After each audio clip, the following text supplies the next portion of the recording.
Yamaha RX-G pickup இல்லன்னு சொல்லி கொண்டு வந்திருந்தாங்க. வண்டி ஓட்டி பார்த்துருந்தோம். பிக்கப் இல்ல. அதே சமயம் ஒரு குறிப்பிட்ட ஆர்பிஎம் மேல பயங்கரமான ஒரு புகை அடிப்பு. ஸோ இத பார்க்கணும்னா கண்டிப்பா இன்ஜின பிரிக்கணும்னு சொல்லியிருந்தோம். ஸோ அதேமாரி அவங்களும் ஓகே சொன்னனால இன்ஜின பிரிச்சுட்டோம். இன்ஜின பிரிச்சு பார்த்ததுல பார்த்துட்டீங்கன்னா, அதாவது கியர் பாக்ஸ் இந்த சைடு இருக்க ஆயில் பார்த்தீங்கன்னா, சேம்பருக்குள்ள என்டர் ஆயிருக்கு. கிராங்குக்குள்ள என்டர் ஆயிருக்கு. ஸோ இது ஃபுல்லா எரியாம இருந்த ஆயிலு. இது இந்த சைடு இருந்து வந்தது. இது போக பார்த்தீங்கன்னா, தண்ணியும் வாட்டருமே எப்படி வந்துச்சுன்னு தெரில. தண்ணியும் வாட்டரும் எல்லாரும் வந்திருக்காங்க உள்ள. ஆமா, ஆயில எல்லாம் மிக்சிங்கில் எல்லாரும் உள்ளே இருக்காங்க. ஸோ இது centre gas leak, compression leak இது. ஸோ இதை ரெடி பண்ணணும். ரெடி பண்ணிவிட்டு இது போக பார்த்துட்டிங்கன்னா கிராங்கு வந்து இந்த சென்டர் கேஸில் உரசி ஓடி இருக்குது. இது வந்து ரீஸ்டோர் பண்ணியிருக்காங்க. 2 வருஷத்துக்கு முன்னாடி இன்ஜின் ரீபில்டு நடந்திருக்கு. ஆனால் வண்டி பார்த்துட்டிங்க அப்படின்னா 8000 ஓடி இருக்குது. ஆனால் 40-50,000 ஓடினானா கறி ஏறி இருக்குது. அது அந்த சென்டர் கேஸில் ஆயில் லீக் தான் காரணம். இனி இது போக பார்த்தீங்கன்னா கிராங்கு பார்த்தீங்கன்னா இது 1L1 கிராங்கு, RX100ஓட கிராங்கு இது. இது வந்து RX100ஓடது. ஸோ கிராங்க் ஒன்று சேஞ்ச் பண்ணணும். ஏன்னா இவர் ரேஸ் நம்மளை தான் ஓட்ட போகிறாரு. அதனால் இவருக்கு வந்து 100ஓட கிராங்கை மாற்றிட்டு 135 ஒரிஜினல் கிராங்க் போட்டு நீட்டாக அந்த ஒரு ஸ்மூத்தான பவர் டெலிவரிக்காக நம்ம அதை கிராங்க் மாற்றி ஆகணும். இனி இது போக கார்பரேட்டர் பார்த்தீங்கன்னா மிக்கார்பு பிராண்டில் 135 வாங்கி போட்டிருக்காங்க.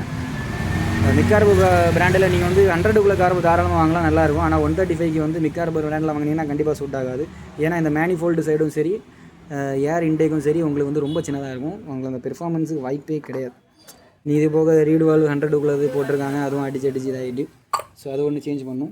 Clutch bell okay, clutch bell gear box எல்லாமே நல்லா தான் இருக்குது. ஸோ அதை அப்படியே போட்டுக்கலாம்.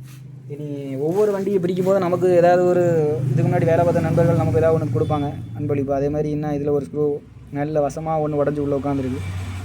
இது அவங்க மாட்டும் போதே உடஞ்சிருக்கு. அந்த நீங்கள் ஸ்க்ரூக்கு மேலே பார்த்தீங்கன்னா தெரியும் பேஸ்ட் இருக்குது. உடஞ்சது அப்படியே உள்ள ஒரு பேஸ்ட்டை எம்சிலெலாம் பாதி வேறு வேலை நடக்காது இல்லையா.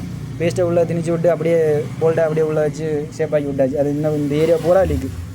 அவர் வண்டி கொண்டு வரும்போது மேலே ஃபுல்லாக லீக்கு. அது காரணம் என்னென்னா அதுதான். சரி, அது பதிவு தான். அதுமா இது போக இந்த வண்டி பார்த்துட்டிங்கன்னா ஒரு 3-4 சாணம் மாற்றி இன்ஜின் ஃபுல்லாக ரெடி பண்ணணும். 2 வருஷத்துக்கு முன்னாடி 80,000 கொடுத்து செலவழித்த வண்டி இது. சூப்பராக இருக்குது. இனி அது போக பவர் பாக்ஸ் பார்த்தீங்கன்னா தெரியும். பவர் பாக்ஸில் ஒரு மேலே ஒரு கிளிப்பு, சென்ட்ரலில் ஸ்ப்ரிங்கு, கீழே ஒரு கிளிப்பு.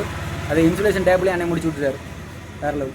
இனி இது போக வேறு எல்லாம் அங்கங்கே ஒன்று இருந்தாலும் ரெடி பண்ணிக்கலாம். ஸோ இந்த வண்டி நம்ம RX-G ரெடி பண்ணிவிட்டு பறக்க விட்டு ஒரு வீடியோ போடுவோம். தேங்க்யூ.